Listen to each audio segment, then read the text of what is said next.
Welcome to Bite at a Time Books, where we read you your favorite classics one bite at a time. My name is Bree Carlile, and I love to read and wanted to share my passion with listeners like you. If you want to know what's coming next and get updates from me, Bree, sign up for our newsletter at biteatatimebooks.com. Be sure to follow the show on your favorite podcast platform so you get all the new episodes. Or you can follow the show on YouTube, where we have playlists for all the stories. We're part of the Bite at a Time Books Productions Network. If you'd also like to hear what inspired your favorite classic author to write their novels, and what was going on in the world at the time, check out the Bite at a Time Books Behind the Story podcast, Tuesdays, wherever you listen to podcasts. Today we'll be beginning Through the Looking Glass by Lewis Carroll. Chapter 1. Looking Glass House. One thing was certain, that the white kitten had had nothing to do with it. It was the black kitten's fault entirely, for the white kitten had been having its face washed by the old cat for the last quarter of an hour, and bearing it pretty well, considering. So you see that it couldn't have had any hand in the mischief. The way Dinah washed her children's faces was this. First, she held the poor thing down by its ear with one paw, and then with the other paw she rubbed its face all over, the wrong way, beginning at the nose. And just now, as I said, she was hard at work on the white kitten, which was lying quite still and trying to purr, no doubt feeling that it was all meant for its good. But the black kitten had been finished with earlier in the afternoon, and so, while Alice was sitting curled up in a corner of the great armchair, half talking to herself and half asleep, the kitten had been having a grand game of romps with a ball of worsted Alice had been trying to wind up, and had been rolling it up and down till it had all come undone again. And there it was, spread over the hearthrug, all knots and tangles, with the kitten running after its own tail in the middle. "Oh, you wicked little thing!" cried Alice, catching up to the kitten, and giving it a little kiss to make it understand that it was in disgrace. "Really, Dinah ought to have taught you better manners. You ought, Dinah, you know what you ought," she added, looking reproachfully at the old cat, and speaking in as cross a voice as she could manage. And then she scrambled back into the armchair, taking the kitten and the worsted with her, and began winding up the ball again. But she didn't get on very fast, as she was talking all the time, sometimes to the kitten and sometimes to herself. Kitty sat very demurely on her knee, pretending to watch the progress of the winding, and now and then putting out one paw and gently touching the ball, as if it would be glad to help if it might. "Do you know what tomorrow is, Kitty?" Alice began. "You'd have guessed if you'd been up in the window with me. Only Dinah was making you tidy, so you couldn't. I was watching the boys getting in sticks for the bonfire, and it wants plenty of sticks, Kitty. Only it got so cold and it snowed, so they had to leave off. Never mind, Kitty. We'll go and see the bonfire tomorrow." Here Alice wound 2 or 3 turns of the worsted round the kitten's neck, just to see how it would look. This led to a scramble, in which the ball rolled down upon the floor, and yards of it got unwound again. "Do you know, I was so angry, Kitty," Alice went on as soon as they were comfortably settled again. "When I saw all the mischief you had been doing, I was very nearly opening the window and putting you out into the snow, and you'd have deserved it, you little mischievous darling. What have you got to say for yourself? Now don't interrupt me," she went on, holding up one finger. "I'm going to tell you all your faults. Number 1, you squeaked twice while Dinah was washing your face this morning. Now you can't deny it, Kitty, I heard you. What's that you say?" Pretending that the kitten was speaking. "Her paw went into your eye. Well, that's your fault for keeping your eyes open. If you'd shut them tied up, it wouldn't have happened. Now, don't make any more excuses, but listen. Number 2, you pulled Snowdrop away by the tail just as I had put down the saucer of milk before her. What? You were thirsty, were you? How do you know she wasn't thirsty too? Now for number 3, you unwound every bit of the worsted while I wasn't looking. That's 3 faults, Kitty, and you've not been punished for any of them yet. You know I'm saving up all your punishments for Wednesday week. Suppose they had saved up all my punishments," she went on, talking more to herself than the kitten. "What would they do at the end of a year? I should be sent to prison, I suppose, when the day came. Or Let me see. Suppose each punishment was to be going without a dinner. Then, when the miserable day came, I should have to go without 50 dinners at once. Well, I shouldn't mind that much.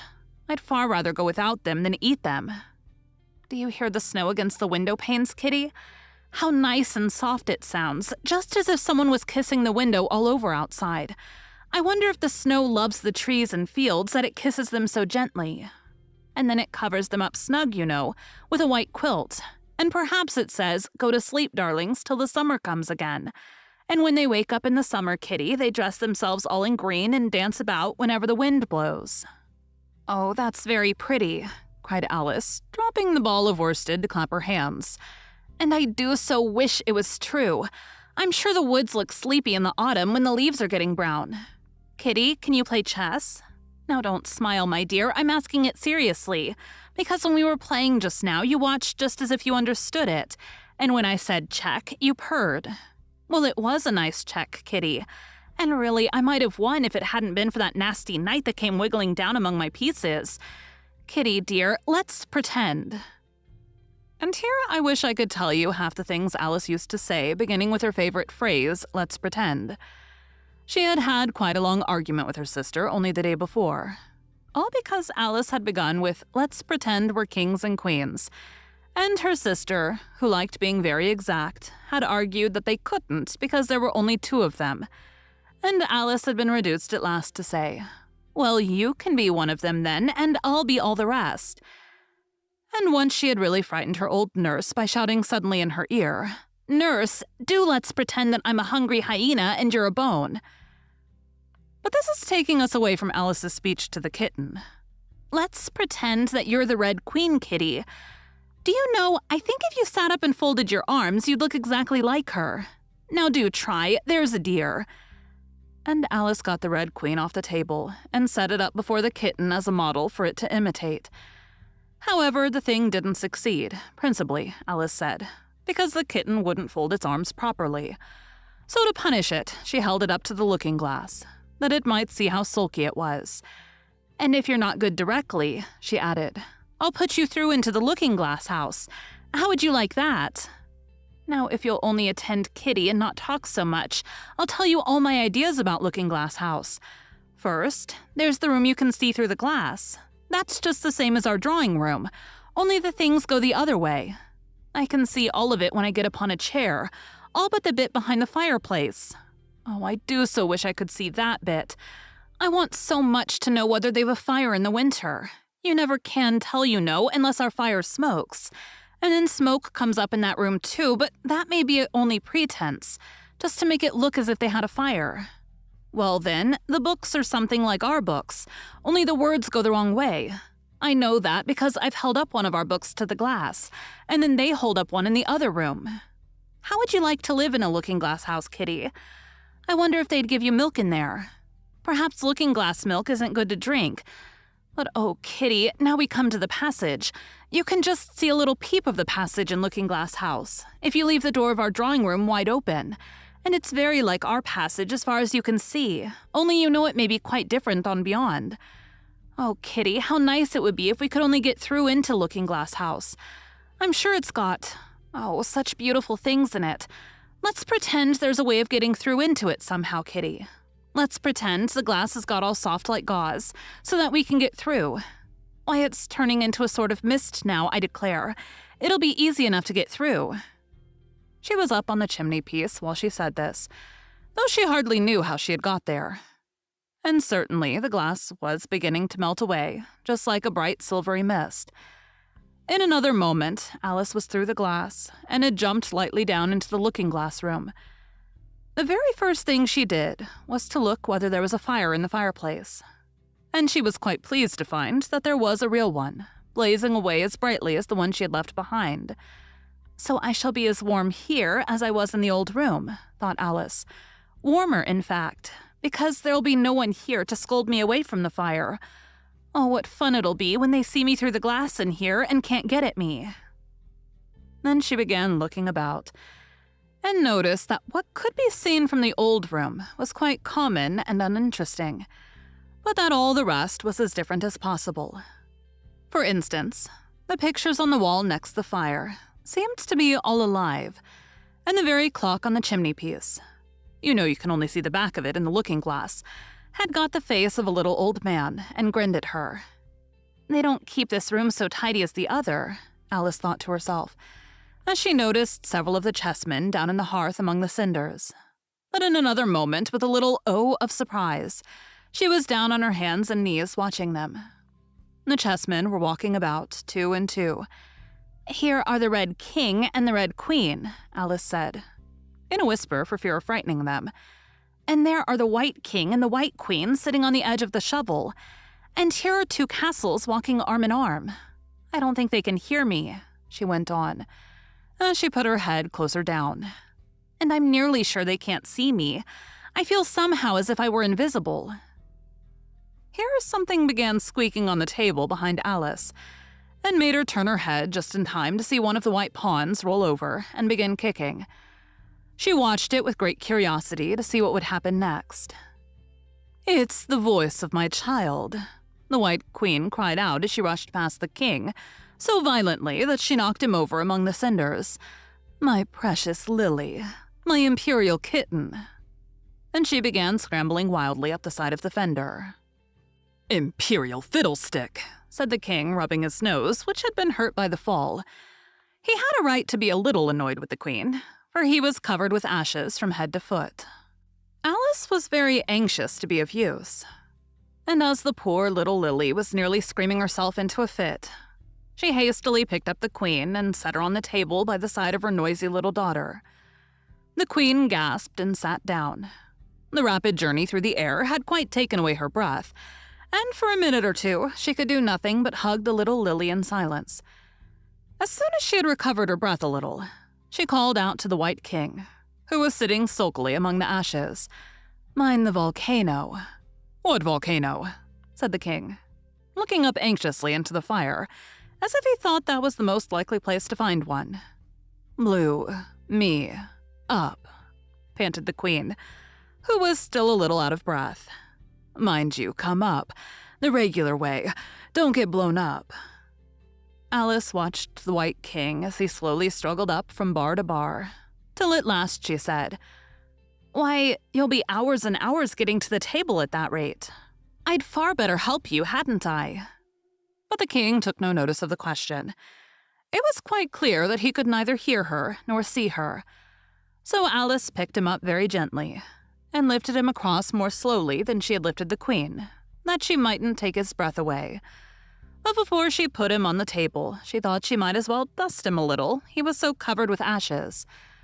She said afterwards that she had never seen in all her life such a face as the king made when he found himself held in the air by an invisible hand and being dusted. He was far too much astonished to cry out, but his eyes and his mouth went on getting larger and rounder, till her hand shook so with laughing that she nearly let him drop upon the floor. "Oh, please don't make such faces, my dear," she cried out, quite forgetting that the king couldn't hear her. "You make me laugh so that I can hardly hold you. And don't keep your mouth so wide open. All the ashes will get into it. There. Now I think you're tidy enough," she added, as she smoothed his hair and set him upon the table near the queen. The king immediately fell flat on his back and lay perfectly still, and Alice was a little alarmed at what she had done, and went round the room to see if she could find any water to throw over him. However, she could find nothing but a bottle of ink, and when she got back with it, she found he had recovered, and he and the queen were talking together in a frightened whisper, so low that Alice could hardly hear what they said.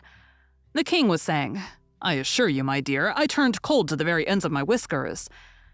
To which the queen replied, "You haven't got any whiskers."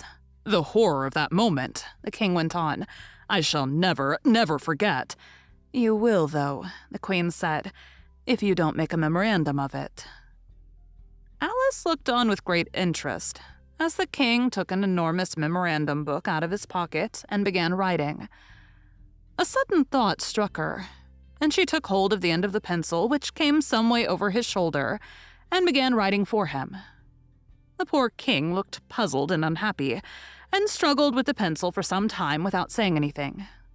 But Alice was too strong for him, and at last he panted out, My dear, I really must get a thinner pencil. I can't manage this one a bit. It writes all manner of things that I don't intend." "What manner of things?" said the Queen, looking over the book, in which Alice had put, "The White Knight is sliding down the poker. He balances very badly." "That's not a memorandum of your feelings." There was a book lying near Alice on the table, and while she sat watching the White King, for she was still a little anxious about him, and had the ink all ready to throw over him in case he fainted again, she turned over the leaves to find some part that she could read. "For it's all in some language I don't know," she said to herself. It was like this. "Ye cow ribage. Sevat yitils et dna. Gilirb sauti. Iba eth ni. Elmig dna erjig did. Sevagorib eth. Aru. Yismim la. Ebargatoa. Shatar imam. Eth dna." She puzzled over this for some time, but at last a bright thought struck her. "Why, it's a looking-glass book, of course, and if I hold it up to a glass, the words will all go the right way again." This was the poem that Alice read. Jabberwocky. "'Twas brillig, and the slithy toves did gyre and gimble in the wabe. All mimsy wore the borogoves, and the mome raths outgrabe. Beware the Jabberwocky, my son, the jaws that bite, the claws that catch. Beware the Jubjub bird, and shun the frumious Bandersnatch. He took his vorpal sword in hand, long time the man's own foe he sought. So rested he by the Tumtum tree, and stood a while in thought. And as in uffish thought he stood, the Jabberwock with eyes of flame came whiffling through the tulgey wood, and burbled as it came. 1, 2, 1, 2, and through and through. The vorpal blade went snicker-snack. He left it dead, and with its head he went glumping back.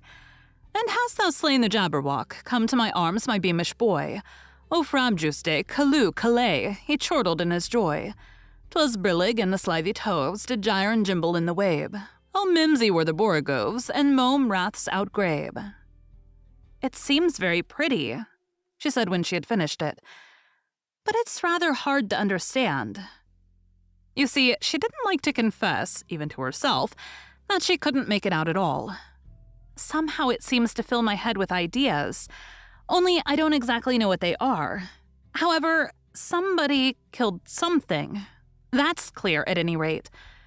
But oh," thought Alice, suddenly jumping up, "if I don't make haste, I shall have to go back through the looking-glass before I've seen what the rest of the house is like. Let's have a look at the garden first." She was out of the room in a moment and ran downstairs. Or at least, it wasn't exactly running, but a new invention of hers for getting downstairs quickly and easily, as Alice said to herself. She just kept the tips of her fingers on the handrail and floated gently down, without even touching the stairs with her feet. Then she floated on through the hall and would have gone straight out at the door in the same way if she hadn't caught hold of the doorpost. She was getting a little giddy with so much floating in the air, and was rather glad to find herself walking again in the natural way. Thank you for joining Bite at a Time Books today, while we read a bite of one of your favorite classics. Again, my name is Bree Carlile, and I hope you come back tomorrow for the next bite of Through the Looking Glass. Don't forget to sign up for our newsletter at biteatatimebooks.com. You can check out the show notes or our website, biteatatimebooks.com, for the rest of the links for our show. We'd love to hear from you on social media at Bite at a Time Books.